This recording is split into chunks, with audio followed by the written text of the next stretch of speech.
Bogus डॉक्टरवर कायमचा इलाज, QR code प्रणाली, वैद्यकीय कागदे आणि नागरिकांचे अधिकार जाणून घेऊयात आपण आज. नमस्कार मित्रांनो, मी रमेश चव्हाण. आपण पाहतात खोज मास्टर न्यूज.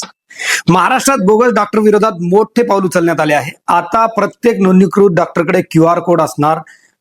हा QR कोड स्कॅन करून डॉक्टर खरे आहेत की नाही त्याची नोंदणी, शिक्षण, पात्रता काही सेकंदातच तपासता येणार. आजच्या व्हिडिओमधून आपण जाणून घेणार आहोत याबद्दल सविस्तर माहिती. काय आहे QR कोड प्रणाली, बोगस डॉक्टर विरोधात कोणते कायदे लागू होतात, शिक्षा किती होऊ शकते, नागरिकांनी काय तपासावे आणि तक्रार कुठे करावी. बोगस डॉक्टर म्हणजे काय आणि कोण? बोगस डॉक्टर म्हणजे असा व्यक्ती जो वैद्यकीय शिक्षण किंवा वैद्य नोंदणी नसताना स्वतःला MBBS, MD स्पेशलिस्ट किंवा फिजिशियन म्हणून सादर करतो किंवा उपचार करतो. काही जण बनावट प्रमाणपत्रे वापरतात, तर काही जण दुसऱ्या डॉक्टरचे नाव वापरून क्लिनिक चालवतात. QR कोड प्रणाली काय आहे? महाराष्ट्र मेडिकल काउन्सिल नोंदणीकृत डॉक्टरांच्या QR कोड आधारित पडताळणी प्रणाली सुरू केली आहे. QR कोड स्कॅन केल्यानंतर नागरिकांना काय दिसू शकते? 1. डॉक्टरचे पूर्ण नाव, registration number, qualification, specialisation, registration status. यामुळे बनावट डॉक्टर ओळखणे खूप सोपं झाले आहे.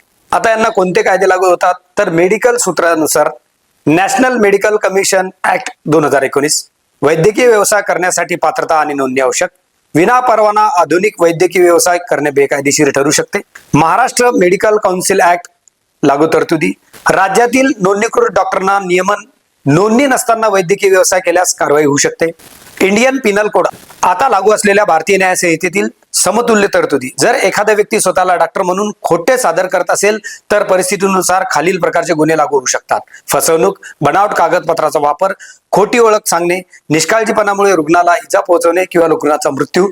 अचूक कलमे प्रकरणाच्या रूपावर अवलंबून असतील. यामधील महत्वाचा मुद्दा म्हणजे कंझ्युमर प्रोटेक्शन ऍक्ट 2019. जर रुग्णाची फसवणूक झाली असेल तर ग्राहक आयोगात तक्रार दाखल करू शकतो. आता बघूया क्लिनिकल एस्टॅब्लिशमेंट संबंधित राज्य आणि स्थानिक नियम. क्लिनिक किंवा हॉस्पिटल चालवण्यासाठी लागू असलेले परवाने आणि नियम पडताळणे आवश्यक असू शकते. डॉक्टरकडे काय असणे आवश्यक आहे?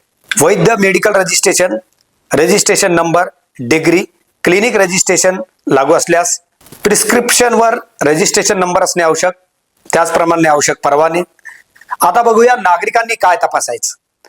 डॉक्टरकडे गेल्यानंतर registration number, QR code, degree, clinic name, doctor name, पावती. जर शंका वाटली तर संबंधित अधिकृत नोंदणी तपासावी.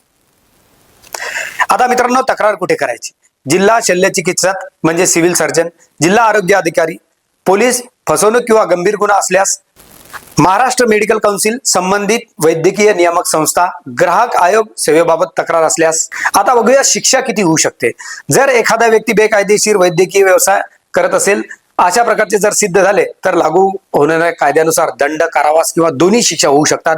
कोणती शिक्षा होईल हे संबंधित कायदा, पुरावे आणि न्यायालयाच्या निर्णयावर अवलंबून आहे. आता या सर्व प्रकरणामधून निकष काय निघतो? तर मित्रांनो, QR कोड प्रणालीमुळे नागरिकांना डॉक्टरची नोंदणी तपासणे अधिक सोपे झाले आहे. मात्र कोणालाही केवळ अफवा किंवा सोशल मीडियावर पोस्टच्या आधारे बोगस डॉक्टर म्हणू नका. शंका असल्यास अधिकृत तपासणी नोंदणी तपासा. त्याचप्रमाणे आवश्यक असल्यास संबंधित प्राधिकरणाकडे तक्रार करा. मित्रांनो, हा व्हिडिओ संबंधित विभागाच्या माहितीच्या आधारे तयार करण्यात आला आहे. कायद्याची अंमलबजावणी संबंधित तपास यंत्रणा आणि न्यायालयात करतात. अशा तथ्यावर आधारित आणि जनजागृतीपर बातम्यांसाठी खोज मास्टर न्यूज चॅनलला लाईक, सबस्क्राईब करा. जास्तीत जास्त लोकांपर्यंत हा व्हिडिओ शेअर करा. मित्रांनो, आमच्या फेसबुक, इंस्टाग्राम पेजला फॉलो करणं विसरू नका. धन्यवाद.